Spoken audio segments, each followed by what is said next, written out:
Bienvenue chez Obscurlist pour des podcasts de jeux de rôle dans des univers sombres. Précédemment dans la Madone Noire, Irina et Marcus doivent se mettre au vert, changer d'identité, se trouver une planque. Leur mission à présent est de retrouver les incarnés. Et ils s'interrogent sur savoir où les chercher et comment faire. Bonne écoute de la Madone Noire, épisode 23. Tu as rapidement des informations... Sur Magda ou sur... Les deux. Pour Andreas Müller, tu poserais quoi comme question ? Avec qui il travaille, quels sont ses contrats actuels, et qu'a-t-il eu le plus peur de perdre ? Ce qu'il a le plus peur de perdre, c'est son pouvoir. Et c'est son accession future à encore plus de pouvoir politique. Et avec qui il travaille, ils ont déniché qu'en fait, il était en lien. C'est un peu caché parce qu'en fait officiellement il est pour un parti politique allemand. Il serait en lien avec la Germanische Gemeinschaft. Okay.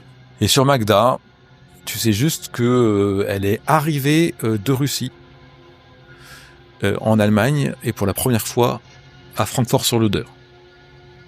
Après, tu pourrais peut-être te renseigner sur Leonhard Freud. Ils t'ont dit que suite à la guerre, il y a des enfants qui ont été ramenés d'un camp pour être soignés. Et... Ensuite, ça va prendre, on va dire, 3-4 jours de vous faire les faux papiers, poser, vous informer. Donc, est-ce que certains d'entre vous repassent par chez eux prendre des fringues ou... Non mais grimer quoi, tu vois ce que je veux dire, vous allez chez vous grimer. Ou est-ce que tu demandes à Erika de passer chez toi ? Si on a suffisamment d'argent, il vaut mieux que j'achète des nouveaux vêtements. Mais des vêtements plus passe-partout, des baskets, des jeans, des sweats, des machins, des pulls, manteau à capuche et tout. D'accord. Je pense que je vais informer Erika de la situation. Je peux lui laisser les clés. Ok. Je sais pas si tu me permets d'avoir un double ou je lui laisse les clés de chez moi. Enfin. Oui, lui, tu as un double et tu peux lui laisser, ouais. Elle peut arroser les plantes si t'en as ou des choses. Voilà, parce que je me dis si un jour, je sais pas, on veut chercher quelque chose, on pourrait la joindre, elle aura accès à ma galerie. Marcus, toi ? Moi, j'aimerais demander à Sven s'il y a moyen, peut-être, s'il est au courant, savoir ce qu'ils ont fait de mon chien, quoi. S'il y a au moins un chenil ou... Ah, ton chien Moi, je comptais pas appeler personne et faire profil bas. Ah oui, c'est vrai, pardon. Ouais. Je pense que, tu sais, ton chien, au bout d'un moment, il va aboyer, il y a bien quelqu'un qui va aller voir ce qu'il en est. Mais Erika pourrait peut-être informer J'ai pas envie de la mettre en danger. L'hôtel, qu'il faut ouvrir la... Non, il est à mon appartement. Je l'ai ramené à mon appartement. Et t'as pas un concierge ou un propriétaire ou un voisin ? Si t'es pas là, que les chiens aboient, ils lui mettent forcément un chenil, ouais, autrement. Ça m'attriste un peu. Bah oui, je comprends. Surtout que tu sais même pas s'il est encore vivant suite à la descente des hommes. Merci d'en rajouter. Je préfère être réaliste, Marcus. Tu prends des médicaments chaque fois que tu dors ? Oui. Très bien. Les cauchemars que tu fais, Sven perdure un petit peu. Et puis il revient, cette histoire de froid, de créatures qui rampent, etc. Tu alternes entre des rêves paisibles, mais incomplets, et des rêves où tu marches, tout est gelé. Tu vois de part et d'autre de la route des fosses communes. Il fait froid, il y a une église. Et tu vois toi à une hauteur d'enfant. Et t'avances. Tu marches vers l'église. Tu marches vers l'église. Et dans le dernier rêve que tu fais, tu sens que t'es suivi par d'autres enfants. Beaucoup. Je me retourne, est-ce que je reconnais des visages ou pas du tout ? Aucun. Tu te rappelles que dans ton premier rêve, tu sortais d'un espèce de campement et tu te dirigeais vers cette église. Et au bout d'un moment, vous avez donc les cartes d'identité contre les 5000 de joueurs restants. Il y a Erika qui t'appelle à un moment, quoi, qui t'as moyen de la joindre, et te dit qu'elle est passée chez toi et qu'il y a un truc étrange qu'elle a vu. Il y avait des vêtements qui m'ont semblé manquer. Et elle te demande est-ce que t'es repassé chez toi prendre des affaires ou pas du tout? Bah non, après je regarde Sven et Marcus, je dis, on est bien d'accord, je suis pas repassé chez moi, j'étais tout le temps avec l'un de vous. J'étais avec toi, Sven. S'ils ont pris tes vêtements, c'est peut-être pour les utiliser, les mettre chez quelqu'un, ou que ça servira à quelque chose. Gina, je veux pas t'inquiéter. Mais je pense que tu préfères que je te dise tout. Oui, bon, j'en suis. J'ai pas trouvé ta brosse à cheveux du tout. Et ça m'inquiète un peu. Tu penses que je suis allée chez moi et je m'en souviens pas encore? Non, Non, quelqu'un veut prendre mon ADN? pas ton ADN. Mais tu m'as parlé de Nigel Arcon. S'il a initié Kramer, s'ils étaient plusieurs et que c'était bizarre dans la S, est-ce qu'il y a encore des gens qui veulent faire des sortilèges, des trucs comme ça? Je sais pas. Mais pourquoi ils nous en voudraient à nous? Parce qu'ils ont peur de nous, qu'on aille tous les tuer? Bah, si vous avez éliminé les chefs de leur espèce d'association là. Bon, écoute. Enfin bon, je pense pas qu'ils soient capables de grand chose. Mais je pense que juste qu'ils sont sur ta piste, c'est ça que je voulais te dire. Il y a pas qu'eux qui sont sur ma piste. D'accord. Bon, bah... Écoute, si tu veux, je sais pas... Attends un peu, mais après, sinon, je récupère tous mes livres, tous mes ouvrages. J'ai peur qu'ils foutent le feu. Ou Très bien, quoi, ok. Voilà. Je le ferai. Merci. Et donc, au bout de ces 3 jours, quand vous avez la carte des papiers d'identité, vous faites quoi? Où est-ce qu'on va? Où est-ce qu'on peut aller? Francfort sur l'Oder directement. C'est encore en Allemagne, ça, aujourd'hui. Oui. Donc on sera encore recherché. Bah oui, mais J'ai là... juste un petit peu de temps, mais ce qui me gêne, c'est que plus on fait des recherches, plus on laisse des traces. Il y en a un, c'est Francfort-sur-l'Oder, c'est-à-dire que c'est dans la province. Et l'autre, la Germanische Gemeinschaft, c'est à Berlin. Donc on peut aller à Francfort-sur-l'Oder dans la Cambrousse, on peut aller à la société allemande qui est à Berlin. Une autre idée? Et si on retournait voir le docteur qui sert à rien? Ouais. Moi, je Je comprends pas la Gemeinschaft machin là. C'est quoi l'approche? Bonjour, on va regarder les dossiers. Bah, ils ont plein d'argent. Non mais Kramer, comment tu vas chercher? Qu'est-ce que tu vas chercher? À qui tu vas demander? On est recherché nous-mêmes? Bah, on fait comme pour la S. Voilà. On y va de nuit. J'espère qu'ils n'ont pas de caméra de sécurité encore. Bah, on verra. Si toi tu viendras avec nous pour éviter de te faire enlever. Je pense que ce genre de pique, tu Ce pourrais pique, t'en passer. c'est pas une pique, cette fois tu viendras avec nous. Ça évitera de te laisser. Je me suis pas fait enlever, tu le sais très bien. T'as compris ça, Sven, au moins? Oui. Bon, ça me rassure. Bah, ça t'évitera de disparaître. Ce serait quand même embêtant, surtout en ce moment. Bah finalement, c'est peut-être plus mal de disparaître. Pour se recentrer un peu, moi, je suis toujours curieux de savoir un peu comment était Magda, et donc. Magda, prononce bien le prénom de ta mère aussi. Et donc la clinique de Francfort, moi, ça m'intéresse. Mais moi, je suis d'accord, mais C'est pareil. quoi la clinique de Francfort? Tu vas te faire passer pour juste parce que t'es ton fils, ou porter même pas le même nom de famille? On peut aussi improviser sur place après. Enfin. Si on va à la société Germanische Gemeinschaft, eh ben, peut-être faire un repérage avant, voir quelle heure ça ferme, le gardien, s'il met une alarme. Mais pendant les 2-3 jours où on attendait, on s'est rendu à cette adresse, voir ce qui s'est passé. Ah, si tu veux. Ça nous fait gagner 2-3 jours sur notre temps qui nous reste à vivre. On a fait du repérage, en fait. Dans les jours qui ont suivi, là, pendant les 2-3 jours où vous avez attendu, peut-être vous avez voulu vous rendre à la Germanische Gemeinschaft, mais en fait, vous avez aussi regardé les nouvelles. C'est ce que tu disais. Oui, moi, je me suis intéressé. Je t'ai aperçu que les journaux, ils s'emparaient de l'affaire du meurtre rituel, et que il y avait même des experts de tueurs en série qui commençaient à donner leur analyse. Il y a vos noms qui sont apparus évidemment dans la presse. Et le passé des victimes était un petit peu creusé. Au bout d'un moment, on a révélé que Anton Mahler avait été dans la Stasi. Wow. Il y a des liens entre Pogodine et la mafia, les armes, la drogue, qui a été évoqué. Alors, vous avez pu passer un tout petit peu rapidement comme ça à l'adresse. Tu t'es aperçu que c'était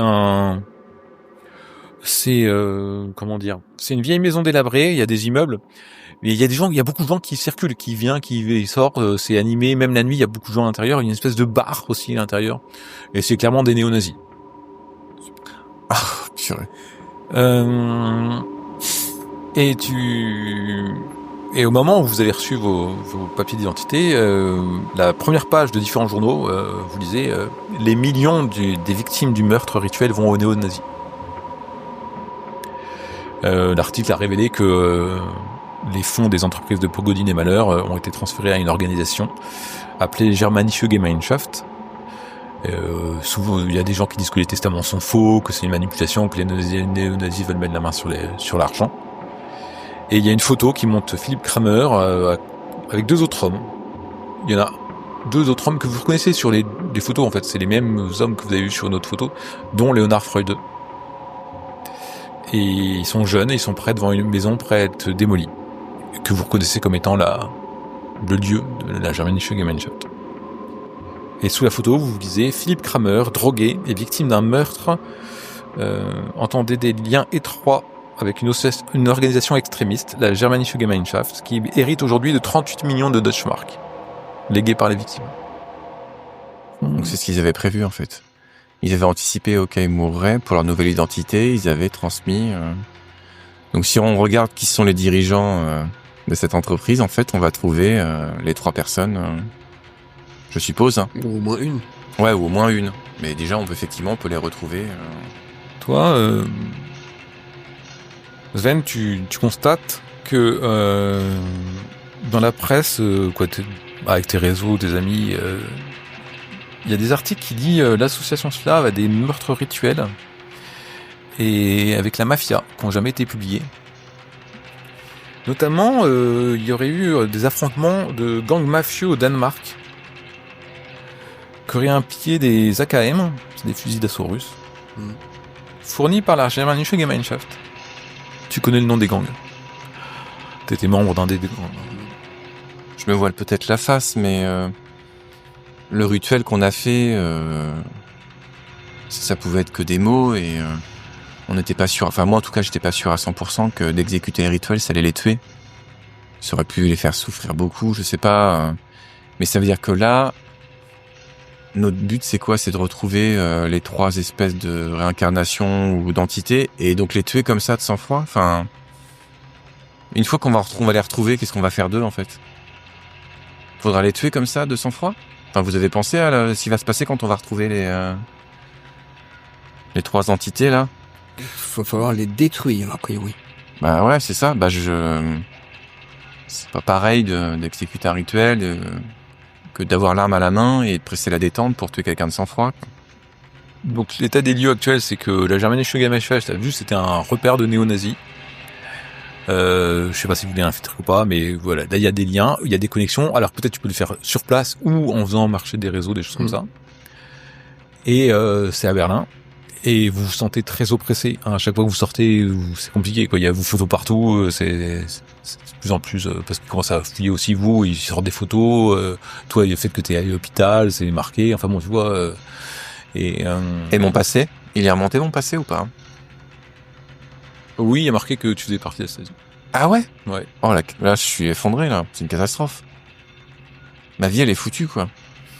Vous vous sentez très oppressé. On parle d'Irina Birken comme ah oui, du coup, l'ex-femme d'Andreas Müller. Ouais. Une bonne pub, c'est Qu'est-ce qu'on dit quoi? Et on dit quoi d'autre sur elle ou sur Sven de Croustillon? Alors Sven, on dit que c'est il travaille pour l'ambassade danoise, donc c'est peut-être un agent infiltré. Il travaille pour la mafia étrangère. Enfin bon, tu vois, il commence à dire des choses. Tout ce que tu peux complotiste imaginer, quoi.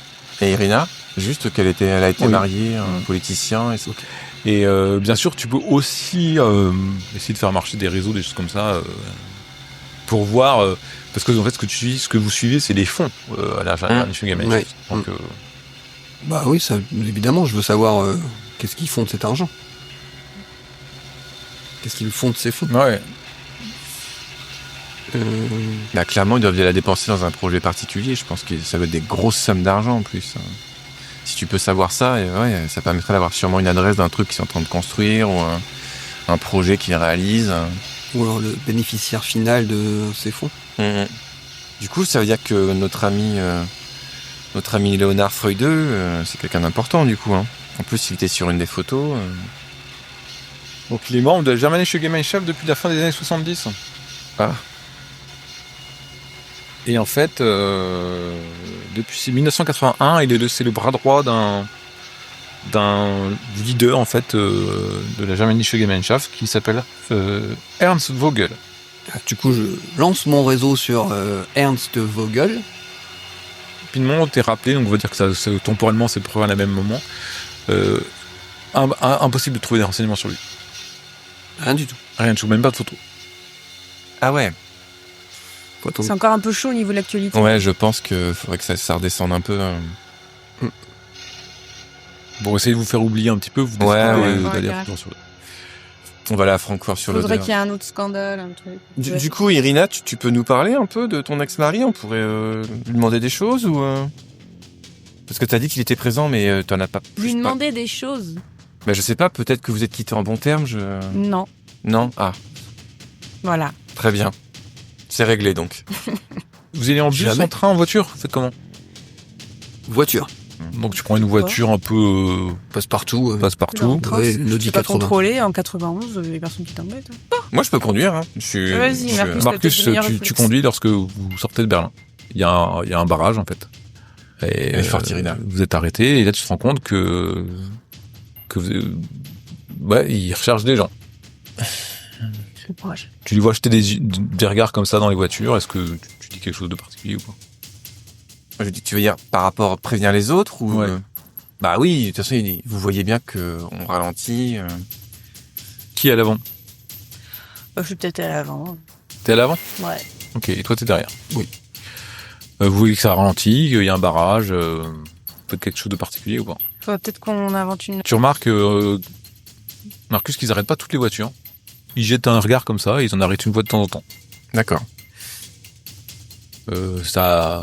Vous arrivez, et puis il baisse comme ça pour regarder un petit peu, et il fait ton plus beau sourire stasien, et il vous laisse passer. Vous arrivez au bout de plusieurs heures à Francfort-sur-l'Oder, une petite ville frontalière. Donc il y a pas mal de touristes qui viennent de Pologne faire leurs emplettes en Allemagne, et la clinique se situe dans une banlieue au milieu des usines et des industries. La plupart sont fermées. Vous découvrez un ancien manoir ceint d'un haut mur de béton. Le bâtiment est un mélange de pourriture et d'abandon. Les murs sont recouverts d'un crépi blanc. C'est la clinique? Ouais, qui pèle en lambeaux. En fait, c'est très délabré. Carburbex. L'allée gravillonnée traverse une pelouse redevenue sauvage et mène à un escalier de pierre fendue. À l'étage, vous apercevez des visages collés aux fenêtres fermées par des barreaux. À côté de la porte, il y a une corde épaisse qui pend, comme pour sonner une cloche. Elle s'est pas fermée. Non. Mon Dieu. C'est un orphelinat. Vous rentrez dans... Vous sonnez la cloche, en fait. Le sol est en marbre et craquelé. Il y a une lumière qui clignote sur un mur, autrefois blanc. Il y a... Donc c'est en tube à néon. Vous voyez un espèce d'écho de pleurs dans un coin. Ça fait un peu asile. Et il y a une porte... Qui est peinte, ça fait assez décrépit. Vous êtes dans cette petite entrée et devant vous il y a un bureau avec une réceptionniste qui est là et un escalier qui monte juste à côté du bureau. La femme est âgée, elle est vêtue d'une robe grise et elle est assise derrière un bureau et elle tricote. Quand vous rentrez, elle lève un regard vers vous. Je m'approche. Oui. Bonjour madame. Bonjour. Je m'appelle Marcus Orlova. Ma mère est décédée il y a quelques jours. Et j'ai fait un peu de rangement et je me suis aperçu qu'elle était passée ici quand elle était plus jeune, en février 51. Et je sais pas si vous avez déjà perdu un proche, ce côté un peu nostalgie. Et j'aurais voulu savoir si vous aviez des papiers sur elle, peut-être même des photos, qui sait. Ça me ferait plaisir de les avoir. Après tout, un dossier aussi ancien, je suppose qu'il ne vous sert plus à rien. Si vous aviez peut-être la gentillesse de me montrer quelques papiers où elle a passé un temps, ça me toucherait. Alors, pendant tout ton discours, elle a pas cessé de tricoter. J'essaie d'être un peu mielleux, un peu... d'accord. Eh bien, écoutez, je vais aller chercher le docteur Schaffer. Merci. Je vous prierai d'attendre, s'il vous plaît. Et elle se lève. Elle va où ? Et elle commence à... à votre droite. Elle prend le couloir qui est à votre droite. J'aurai le temps de passer derrière le comptoir, fouiller, ou est-ce que je vois des trucs intéressants peut-être à regarder ? Alors, en fait, elle a juste un registre devant elle complètement vide, en fait. Comme si c'est l'agenda, c'est des visites. En fait, il y a rien, d'accord. Il y a rien dessus, quoi. Tu tournes, il y a très peu de visites. Ça semble assez décrépit, assez en mauvais état. Tu te demandes comment ça peut être encore une clinique. Vous faites quoi ? Vous attendez ? Bah oui. Ok. Au bout d'un moment, elle revient et avec un homme assez grand, musclé, un peu en surpoids. Il a une barbe noire fournie, des cheveux coupés courts, une voix grave. Il a 2 grandes mains tachées de vieillesse. Il a une blouse blanche et en dessous, vous voyez ses vêtements sombres.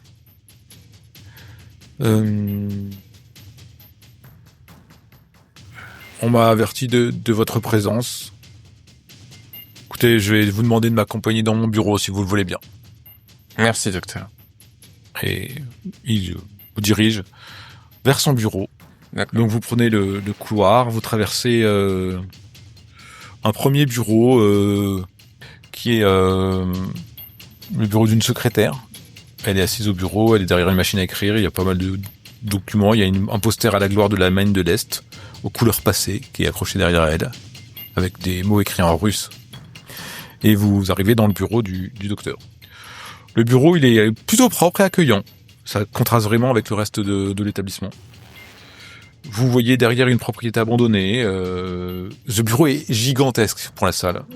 Il est dans un coin et il vous invite à vous asseoir. Partout au mur, il y a des bibliothèques de livres.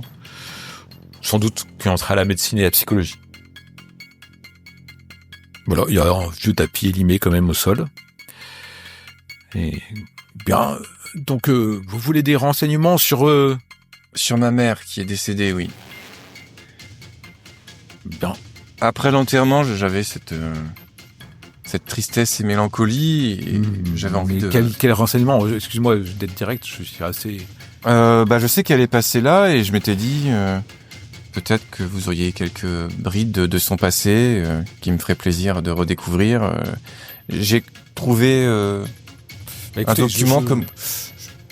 Nous avons éventuellement des archives et puis je peux vous montrer les lieux où elle avait été, si ça vous intéresse. Oui, tout, c'est gentil. Ouais. Mais vous savez, visiter, vous faire la visite de la clinique, c'est possible, vous donner accès aux archives aussi, mais mon temps est précieux. Je me tourne vers Sven. On peut chercher par nous-mêmes si vous voulez, docteur. Ah, je crains que nous ne laissons pas les civils déambuler dans nos couloirs. Faire la visite, ça me poserait pas de problème, mais voilà, ça me détournerait de mes autres occupations, et comme mon temps est précieux. Et faisons la visite et on pourra s'arranger sur la route. J'en suis persuadé qu'on va trouver un terrain d'entente. Dites-moi combien il se monte. Je vais pas vous demander des centaines de fois de venir avec nous. Oh, il faudra bien insister 5 fois. C'est entendu. Ok. Et il commence à partir faire la visite de l'hôpital. Donc, il vous montre un petit peu le rez-de-chaussée. Donc, bien sûr, il y a des toilettes, des choses comme ça. Ça vous intéresse pas forcément beaucoup. Il vous indique que la pièce qui est à côté de son bureau, c'est là où il y a les archives et son archiviste pourra vous aider à chercher des archives si vous souhaitez. À côté, il y a un autre bureau, mais elle vous explique que dedans il y a une jeune étudiante qui finit son internat. Elle est occupée, elle travaille beaucoup, donc voilà, il veut pas la déranger plus que ça. Ensuite, bon, il y a des pièces de fourniture, des choses comme ça. C'est pas très intéressant. Il vous amène vers l'autre aile du rez-de-chaussée, jusqu'au réfectoire. C'est là où les résidents les plus stables viennent manger, parce que nous avons différentes pathologies. Donc, actuellement, nous avons beaucoup moins de patients qu'autrefois, donc vous voyez, il est un peu délabré. Effectivement, vous voyez, il y a une dizaine de tables, elles sont recouvertes de draps pour protéger de la poussière, donc c'est plus du tout utilisé. Il y a des marques au sol qui montrent qu'autrefois, il devait y avoir peut-être un piano ou un bahut, quelque chose comme ça. Et il y a juste une table qui est découverte, c'est là où les employés prennent leur repas. En face, il y a la cuisine. C'est une vieille cuisine à l'ancienne, four à charbon. Il y a une énorme bonne femme qui est derrière, qui fait la cuisine. Vous voyez ses chevilles gonflées, etc., pleines de varices. Elle fait des plats à l'ancienne, en fait. Et puis, voilà, tout ça vous intéresse pas beaucoup. Je vais vous montrer plutôt l'étage. Et donc, il vous emmène à l'étage. Voilà. Alors, nous sommes ici au premier étage. C'est là où nous gardons tous nos patients. Alors, vous arrivez, vous débarquez sur une grande allée, et devant vous se trouvent plusieurs petites pièces. On pourrait appeler ça des cellules, tellement elles sont petites. Et il vous explique que voilà, ici il y a des patients qui sont tous dans leur chambre individuelle. Ils sont traités là, voilà, c'est nécessaire qu'on les maintienne dans ces conditions-là. Ils sont très lourdement sédatés. Donc voilà, ils sont plus ou moins fous. Je vais pas m'apesantir dessus. Vous êtes intéressé par ce qui est arrivé à comment vous dites qu'elle s'appelait déjà votre maman? Magda Orlova. Et vous dites qu'elle est arrivée là en quelle période? Elle y a séjourné en 51 et 2 fois en 54. Ah oui, donc c'est il y a très longtemps, effectivement. Vous saviez quelle était sa maladie quand elle est venue ici? Alors, il y a eu apathie, crise d'hystérie. D'accord. Elle s'était plainte de quelque chose, vous savez pas ou... Ah bah non, je découvre. Vous savez quel âge elle avait? Parce que ça m'évoque quelque chose peut-être. C'était une enfant, c'était en 51. Ah, c'était une enfant. Ah d'accord. Ah bah écoutez, je vais vous amener parce qu'en fait nous avons plusieurs dortoirs en fait où il y a plusieurs patients selon leur pathologie, ils sont traités différemment. Vous voulez essentiellement voir le dortoir de votre mère, c'est ça? Ah oui, bien sûr, oui. Bien, alors je vais vous mener à cet endroit-là. Vous arrivez dans un endroit où il y a 10 lits qui sont disposés. Il vous explique que c'est à cet endroit-là que plusieurs enfants sont arrivés en provenance de Moscou. Ils sont tous arrivés en même temps. C'était une doctoresse, la doctoresse, je retrouverai le nom, Tatina, une doctoresse Tatina qui les avait amenés. Il devait bien y avoir 50-60 enfants quand même qui sont venus à ce moment-là. Et bien sûr, il y a eu des maladies, beaucoup ont pu mourir ou c'était terrible. On les a récupérés quoi. La doctoresse les avait ramenés dans un état vraiment lamentable. Actuellement, vous voyez, voilà, vous voyez les conditions. Ils étaient bien plus nombreux, donc c'était pas les mêmes lits. Nous avons changé les lits, évidemment. Et vous voyez quelques patients qui sont là, qui sont plutôt apathiques. vous remarquez peut-être de loin qu'ils ont l'air d'avoir des marques sur le corps. Mais ils sont apathiques comme ça sur leur lit. Vous en voyez 3 qui sont attachés aussi. Ils sont attachés à leur lit et ils se jettent d'un côté à l'autre comme ça, en hurlant et en grognant. Ceux qui sont apathiques, je m'approche pour voir ce que c'est comme marque. Ok, et vous faites quoi vous les autres? Moi, je fais rien, je regarde. Tu t'avances aussi ou pas? Non, ça me met mal à l'aise d'être là. D'accord. Et je pensais qu'on verrait des extraits de son dossier. Moi, ce sera aux archives, Je vais pas voir les Okay. vieux lits. Et toi, Sven? Oui, moi aussi, je suis assez impatient de redescendre. Quand tu t'approches, tu t'aperçois que les patients un peu apathiques, ils ont comme des cicatrices, en fait, sur le visage, sur leurs bras, des cicatrices de brûlure ou de coupure. Quand vous vous approchez, en fait, ils vous lèvent un œil vers vous et ils commencent à crier, ils paniquent et ils commencent à courir vers les murs le plus loin possible de vous. Et ainsi se termine La Banane Noire, épisode 23.